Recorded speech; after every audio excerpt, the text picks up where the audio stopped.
I recently did the 75 hard challenge. I gained 20 pounds of muscle, made 3 million pounds, and now I'm the CEO of Amazon. Not really. It wasn't that great. In fact, it was pretty stupid. And that's why I'm doing it again. In this video, I'm going to cover what it is, the results that I got, and who should do it, as well as who shouldn't do it if you're considering it. I'm Johnny. I help coaches become profitable online, and this is my 75 hard experiment. So what are the official rules of 75 hard? So if you Google it, Andy Frisella, I think that's how you pronounce his name, he came up with this challenge called 75 hard, which is 75 consecutive days of, I think, five behaviors. The reason why I say I think is there are multiple versions of it, or there seem to be multiple versions of it, and I think he's developed a few that you can do sort of as 75 hard 2 and 75 hard 3. But from going through Andy's sort of opt-in and funnel and all that sort of stuff, the rules are basically for 75 days without ever missing a day, you have to do these 5 things. So the 5 things are: follow any nutrition plan designed for your goals with 0 alcohol and 0 cheat meals. We'll get onto that in a second. Complete 2 45-minute workouts every single day, one of which must be outside. Drink a gallon of water every day. Read 10 pages of an educational self-improvement book every day. And I've actually seen him say in other places that audiobooks don't count, so it has to be a book. Oh, and come on, Andy. I know. And take a progress picture every day. So those things kind of by themselves don't seem that bad. What's difficult about this and why it's 75 hard as opposed to 75 not too bad is if you miss a single day of any of those behaviors, you go back to day 1 again. So there's not the sort of the standard like habit building advice of if you skip a day, it doesn't matter, just make sure you don't skip 2 days in a row. If you skip a day with 75 hard, you can't complete 75 hard. So it's 75 days of uninterrupted, an unbroken streak of those 5 things. So that is the per Andy Frisella, that is what 75 hard is. That's pretty militant. So this is 75 hard Armageddon, Return of the Dragon. Do not skip a day, do not pass go.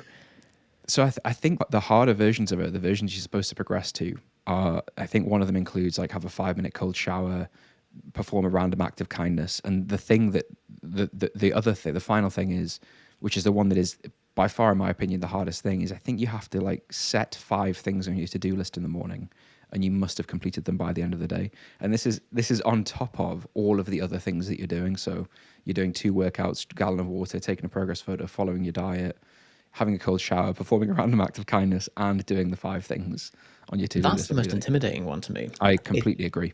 Even though it looks like the simplest, but people go, oh, 5-minute cold shower or progress photo. No, like the real separating the wheat from the chaff is doing 5 tasks that you said you would in the morning. Well, I think you would just end up having to completely underestimate what you can do. Set 5 really easy things just to make sure you're not up till like 3 in the morning doing it. Because I think the rule is you have until you go to bed. So it's not like this, it doesn't reset at midnight. So, if you don't want to break the chain and it's 2 a.m. and you've not done your 5th thing on your to-do list, you've got to stay up and do it. So it's kind of why all these things together. So, it's just the first 5 things. That is 75 hard, the standard version of it. That's what, when you see most people talking about it on social media, that's what they're talking about. What's the point of doing 75 hard? So I think a lot of people give different reasons for this, and I guess everybody has their own reason. A lot of the stuff you see on social media, and it's been less common this year. It was very common in 2021, where people were launching into the new year by doing 75 hard, and they were doing it for a fitness or a weight loss challenge. So, obviously you're training every day, multiple times a day. You're following a strict diet plan. You're drinking lots of water. It seems like a pretty easy way of losing weight, right, or getting in better shape. I think that's what a lot of people cite as their reason for doing it. What's actually mentioned on, if you look on Andy Frisella's sales page for it, I think it's completely free, to be honest. He's got an app, but there doesn't seem to be any obvious sort of upsells or anything like that for this. It's a free program that you get all the information for. His benefits are you're in complete control. You take control of your life. You make huge strides in your career.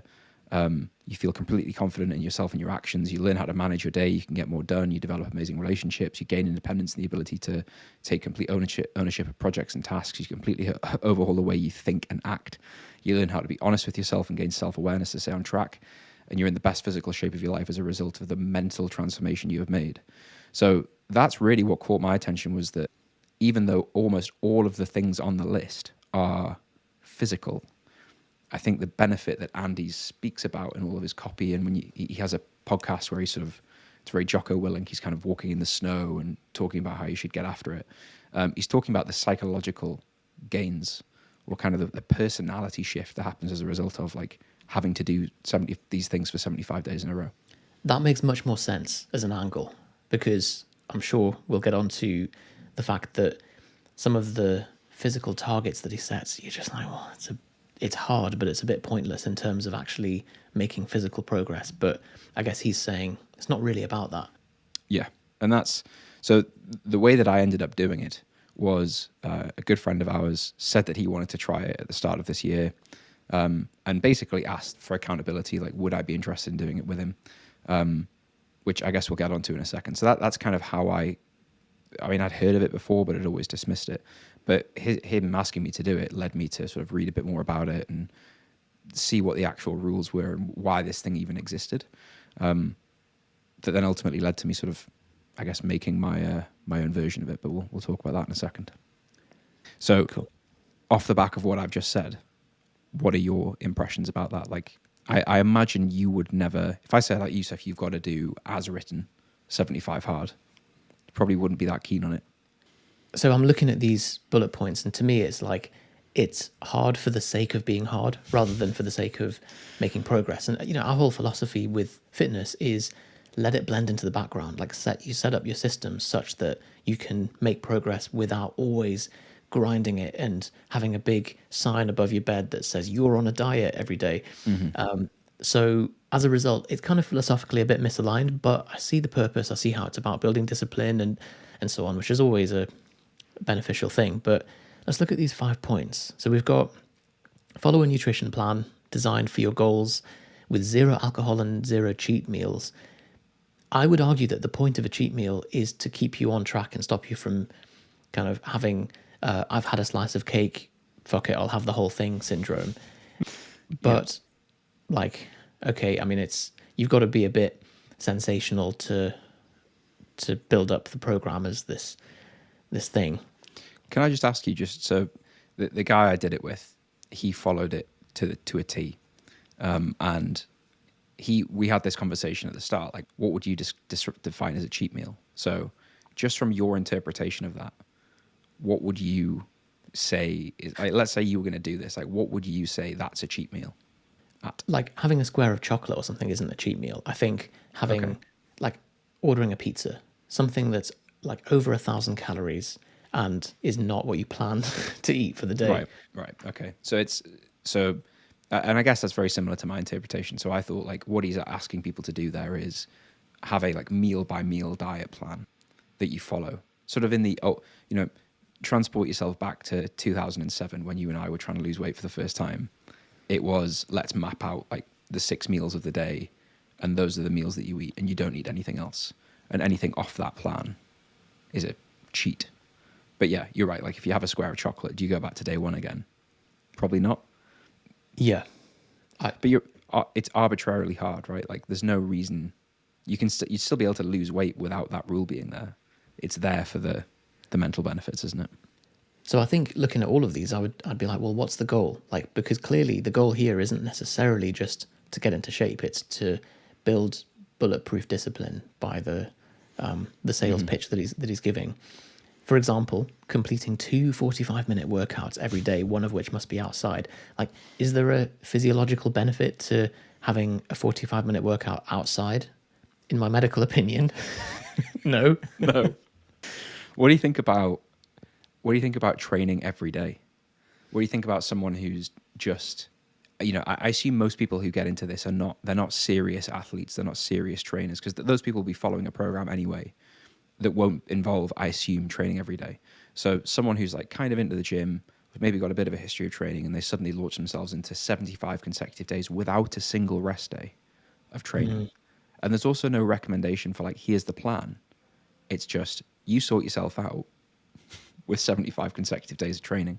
Oh yeah, that could range from a walk in the park, playing boules, or doing powerlifting style training, German volume training, whatever. So even if you are a serious athlete, going from you might train 5 times a week, suddenly you're doing it every day, twice. That's a big step up in volume. Huge. Yeah. Huge. About as extreme as I can imagine, to be honest. So yes, you'll probably make progress, but also can you recover from that? I think you've got to be quite intelligent with the way that you plan that sort of training. Isn't it? Like, you plan that wrong, you're just going to get injured 10 days in. So Then you've got drinking a gallon of water every day, 4.7 liters of water. You and I probably hit that occasionally, but it's, if you weigh 60 kilos, that's bordering on dangerous amounts of too water. much. The other thing that as well, so like the evidence-based fitness community, I almost hate saying that now, but a lot of the evidence suggests that you're fine to count all of your fluid in that total. So if you have a Diet Coke, a cup of tea, some orange juice, like that contributes to your fluid intake. The only thing that doesn't is alcohol, because it's net. There's a net dehydrating effect. But I think if you're saying, well, on top of my fluid intake, I'm going to consume a gallon of water, pure water, way too much. Number 4, read 10 pages of an educational or self-improvement book every day. Honestly, I can get on board most with this because there is a long tail benefit to doing this that's kind of a bit more, I was going to say a bit more measurable, that's more of a wholesome compounding benefit that you would get from that. Seems sensible. The fact that it can't be an audiobook, again, it's just making it hard for hard's sake, really, because 85% of my reading is done through audiobooks. If I didn't allow myself to do audiobooks, I just wouldn't get through 40, 50 books a year the way that I do currently. I'd maybe get through 5 or 10.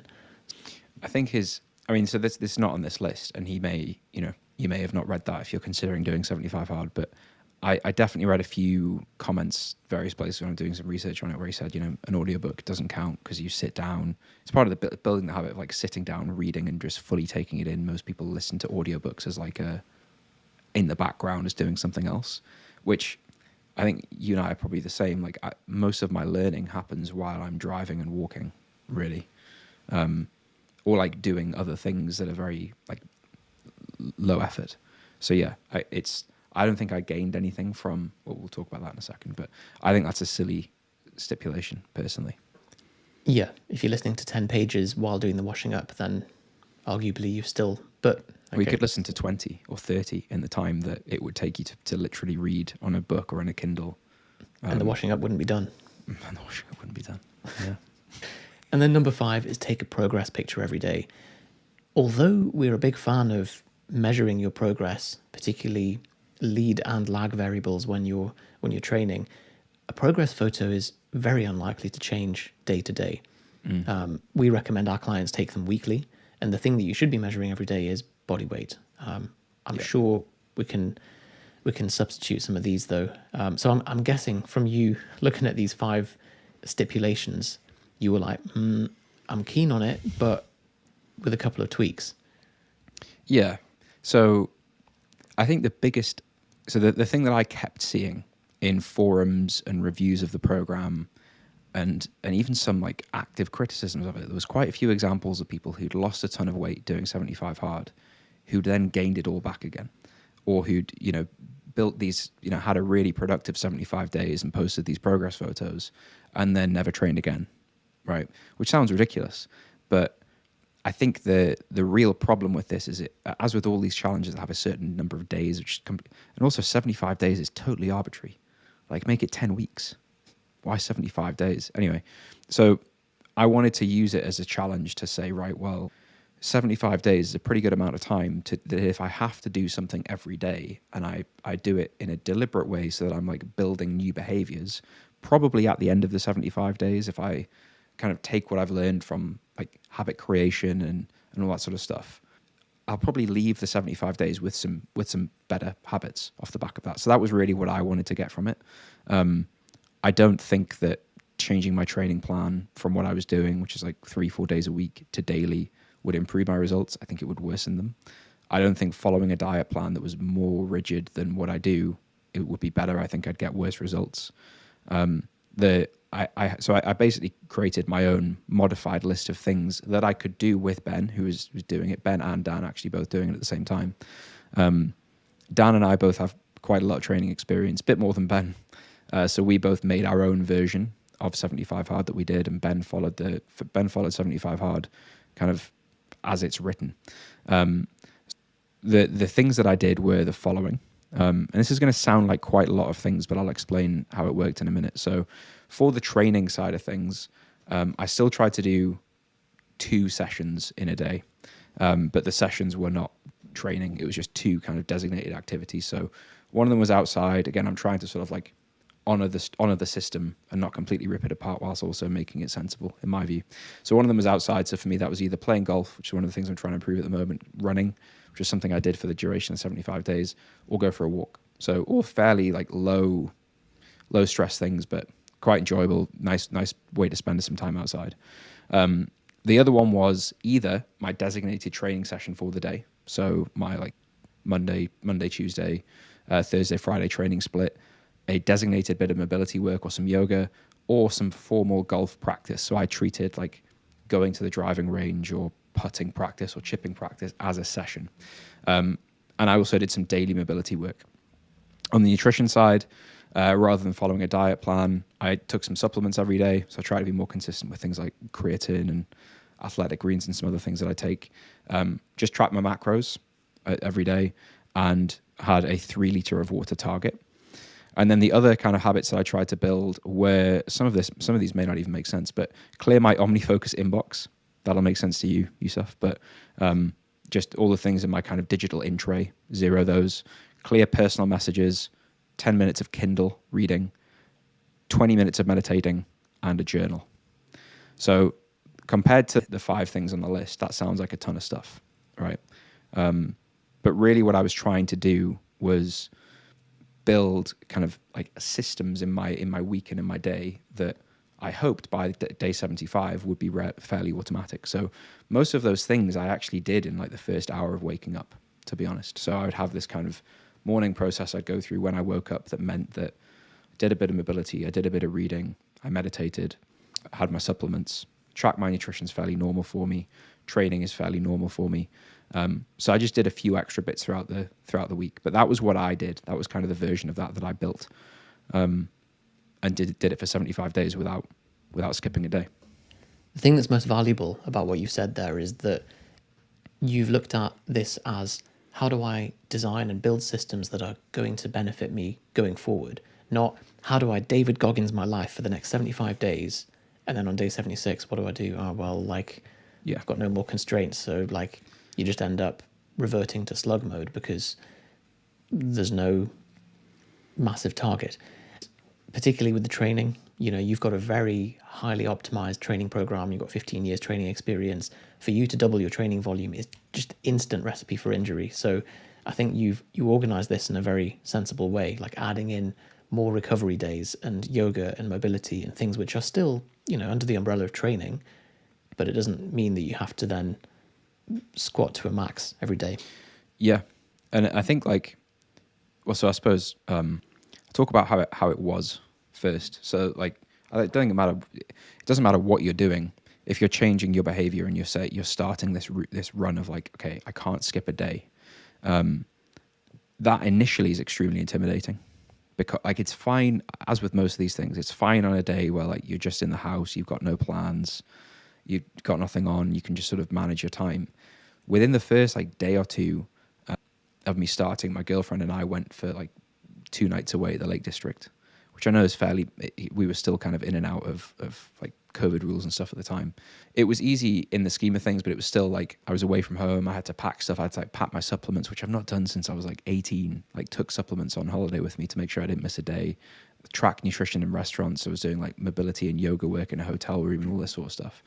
It forces you to plan in advance. It forces you to like think, okay, if I can't skip a day, I need to prioritize these things. I need to make sure that it doesn't get to 10 o'clock and I still have all this stuff to do.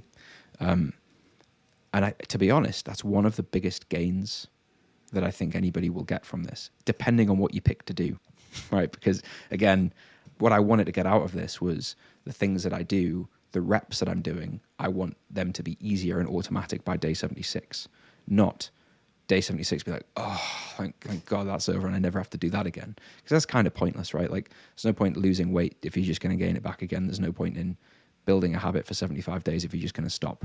Because it's not really a habit. So initially, very difficult, to be honest. Like, initially, it was a big challenge. Quite a lot of sort of the way I approach my days, I had to restructure. But once I had that kind of rhythm in place, it was easy, to be honest. So sort of 3 weeks in, it just became the new normal, which was great. So that allowed me to run it for the rest of the 75 days. And aside from the odd social thing or like night away, it was a lot easier than I was expecting it to be. Nice. So that's from the habit management side of things, and there's the cost in the evenings of, if I don't organize myself to get this done in the morning, I'm going to be stuck at midnight having to then squeeze in a 45-minute training session outside. That happened to, I won't say who, but that happened to one of the other guys I was doing it with a couple of times. I think he's from the laugh. I think Yusuf knows who it is. I'll not name and shame them on YouTube. But yeah, he sent me a couple of messages at midnight saying, I'm in the gym finishing this. Which, like, on one side of it, you think like, God, that's so stupid. But that's also part of the point of it, right? That's where the mental gain comes from, because I think what you get off the back of that is like, wow, when I really put my mind to this, I was just able to do that. I was able to sort of at all costs tick that box. And if you take that seriously, then if you do skip it, it's like, well, I'm back to day one now, so you got to do it. Exactly. So we've covered the habits and the raising your standards, and those habits are now kind of stuck and presumably feel easier to do now that you're out of it. Yeah, definitely. So just some like little benefits that I got out of it. It's weird because in the past, and you'll know this, I've gone through periods where I'm like, I'm going to meditate for an hour a day for a period of time, and I'll do it for 5, 6, 7 days, and then reasons to skip come up. And I've done like long periods of meditation before, but I've never had this rule of like, I have to do 20 minutes or more every day. So it's actually the most meditation, 20 minutes a day as the minimum is the most meditation I've ever done in a 12-week period, according to Insight Timer. So you can see my Insight Timer graph like over them jumps up. Just from having this, like, because I set 20 minutes because it feels like slightly more than really easy. But also not that intimidating. But doing it every day built this huge volume up. So I gained a lot of momentum with things that I've previously struggled to be consistent with. Same with mobility, same with supplements. So I still woke up and made a coffee, which meant that the next thing I did was meditate, and then the next thing I did was do my mobility work, etc., etc. So it made me think a lot more about habit design. Lost quite a bit of weight. 3-4 kilos over the 75 days, and that was easy. Dropped my golf handicap to under 8, which might not mean anything to people who don't play golf. That was quite a big milestone for me. More meditating than I've ever done before, and I managed to hit a sub 25-minute 5K run while maintaining my powerlifting total. So all those are just kind of like nice side effects. But I think the main thing was just habits that I think previously I've kind of toyed with in the past are now they actually feel like habits. Like, it actually feels like I don't have to think about it, that these things just get ticked each day.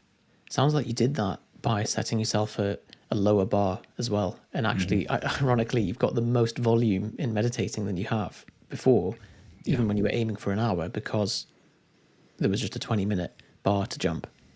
So it's the, I remember us discussing this about diet years ago. Like, if you had to stick to a diet for a year without ever missing a day, what would that diet be? Like, what would that diet look like?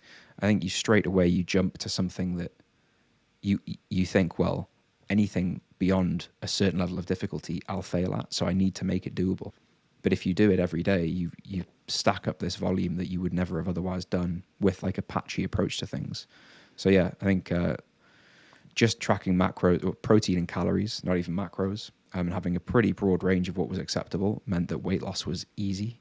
Having some fairly flexible rules for what I could do as a training session, just doing 20 minutes of meditating, all these things made it pretty simple. So that sounds like a madly positive testimonial for 75 Hard. Was there anything that didn't go well? Yeah, so I think that the stuff that's my criticisms of even what I was doing was there are days when I think really like skipping the training entirely would have probably been the better thing to do. Or I find myself just sort of like flicking through the pages of a book to get my 10 minutes of reading in, or like rushing the mobility work when I didn't really feel like I needed to do any. Some days it just felt like ticking a box, which you are, right? That's the whole point of it. But it's when you're doing it for the sake of doing it, sometimes you drop the quality and the intention behind what you're doing just so that you can say you did it. And I think that's the whole point of 75 Hard is you absolutely at all costs do not want to miss a day. And I think that can easily lead to, oh, well, I'll just sort of like go for a light walk as my training session and call that my training session, when you might have just been better off not bothering entirely. I did have days and situations where I didn't actually practice the habit, as it were. So like I'll have days where I meditated last thing at night or at lunchtime or whatever, or did some of the other stuff like outside of the routine, which again, I was quite keen on not doing that as much as possible. And I probably, had I not been doing 75 Hard, I probably would have skipped that day and then retrained the habit at the time that I want to train it at the next day, if that makes sense. And some of the things that I did from the list, like the water, journaling, and even reading, to be honest, for me, I don't really feel like I got anything out of them at all. 75 days in a row to do something and not get that much out of it. I think it's an interesting thing to learn, but I kind of would have hoped for more benefit from some of the stuff. So I would have put fewer things on the list. And ironically, the things that I tried to pick from the 75 Hard original list and bring them into my own version of it, that's the stuff that really I could have taken or leaving. If you were to synthesize, say, 6 lessons from this If experience, only. what would those 6 lessons be? Yeah, if only I'd written down some lessons to read. So I have a list here. The first one is I became a lot more aware of like what I kept referring to as like the devil, mental talk as I was going through it. So we'll all have experienced this, like the self-rationalization that happens when like you're about to start your training session, but it's too difficult, or you are tracking your diet, but you somehow manage to justify that today's a high calorie day, right? All these things that you kind of allow yourself a day off for no reason happens to me constantly. When you can't have a day off, you become so aware of how like The little voice that's going, yeah, yeah. And it's really destructive, to be honest. Like if you're trying to do something regularly, you realize how consistent that is. And I suppose that'll differ person to person. But for me, that was a lot. Like, especially on the weekends or on a Friday, or when you feel like you've had a hard day and you're like, God, I just don't want to track my calories today. You find yourself almost getting to the point of like, God, 75 hard, stupid. What am I doing this for? And you're almost at the point where you think, I'm just going to not bother today. And it takes quite a bit to force that out and complete the tasks anyway. And you're so glad the following morning that you did. But had I not had this like arbitrary structure, I'd have probably given in and like restarted a couple of days later. So I what think stopped you giving up? ego, to be honest. Because initially when Ben said, "Do you want to do this with me?" There's the part, the 15 years of training experience looks and goes like, I'm above that. I don't want to do this silly little fitness challenge. I didn't want to be the one that failed. And also like the sunk cost of you're 20 days in and you miss on day 21, or even worse, you're 50 days in and you miss on day 51. Heartbreaking. Yeah. Yeah. So the momentum you build kind of keeps you more and more on track. And that probably the hardest days are days like 1 to 7. Because if you miss on day 3, it's like, well, it's not that bad, right? I'll start again tomorrow. But if you get a week in, you're far enough in that you've suppressed the devil enough that you can keep going. But there's a cost now of quitting by that point, because you've Exactly. built some. There's a great book by Napoleon Hill called Outwitting the Devil, which if you're watching, I would definitely recommend reading. It was only released after he died because it's got such a, like, his family tried to suppress it, and after he died it was released to the public and it was banned for a while. Very good book. And it's about exactly this About the concept. devil. Yeah, it's everywhere. Second lesson is you can do a lot more than you think.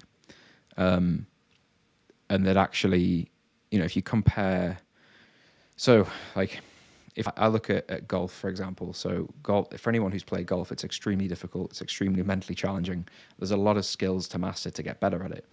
And when I just treated golf practice a bit like training as part of 75 hard, so I'd have like a formal, rather than squatting on a Tuesday, I do squat on a Monday, and then on a Tuesday I do some chipping practice. And I've never done anything like that before. But you realize, like, wow, actually I put in a little bit of formal practice into something for a while, and I improve quite significantly. And then you realize that the people who really care about something, so pick anything that you're kind of trying to do, find someone who really cares about that, and look what they do regularly. Like, look what their regular week and day looks like. Actually, your efforts are probably pretty pathetic in comparison.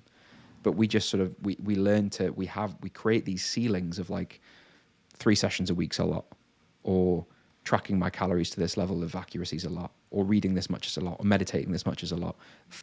Even though I really care about those things, and actually I could probably do 2, 3, 4, 5 times the amount and progress even faster, but that's scary, and I don't think it's possible, right? So we kind of have these limits that we think are there, but when you try something like this, it resets that of, oh, actually, I previously thought, someone who's done 75 hard, the full version, previously thought I'd never be able to train every day, but actually I proved myself wrong. My previous 2 days a week of training was pathetic in comparison. So it does definitely create a different standard, a different sort of minimum acceptable amount as well. Like, for example, to use meditating for an example, I can't see myself ever like doing 10 minutes of meditation a day again, because Wow. I know that I don't need to do that, if that makes sense. Like, I know I can always fit in 20 minutes. So why would I not? If that makes sense. That's big. Yeah. Yeah, it was cool. Next one. Yeah, some things just take a lot of time to notice any progress on. So 10-day challenges, 30-day challenges to, people who'll do like, so particular meditating or diet or training or even reading. Like 75 days is really, or like 10 weeks is really the minimum for some of these things. And so, yeah, sticking to something consistently for that amount of time to get some buy-in is definitely worth it. Fourth lesson is you can build a habit to being truly automatic, regardless of what it is. So 75 days, the stuff I was speaking about before, if you set something up properly, so like when I wake up, I walk downstairs, I make my morning coffee, I sit there and I meditate, and that's the thing that you train over and over and over again, 75 reps in a row. By day 76, that will be an automatic thing, and it will feel bizarre if you went and got your coffee and then didn't go and meditate. That would be like, whoa, what am I doing? Same as like what it would feel like to not brush your teeth, right? So you can really, if you set up, do a challenge like this and view it with that lens, you can create these habits to be automatic. I don't think I ever thought I would have like truly automatic behavior of doing something like meditating, but it is at that point now, which is pretty cool. Fifth, the accountability is a big part of it, especially at the beginning. So doing it with 2 friends was massively helpful. I also asked Ben, who did the full version, like what was the lesson that you took from it. He ended up having some, as I said, some midnight training sessions, and I think his lesson was just that if you just fully decide like I am going to do this, you can really apply your mind to sort of overcome probably bigger obstacles than you previously thought. So a lot of those things are mental benefits, which is what the creator of 75 Hard I think is really trying to do with the challenge, which is cool. But yeah, It's the cliche of 99% is difficult, but 100% is easy.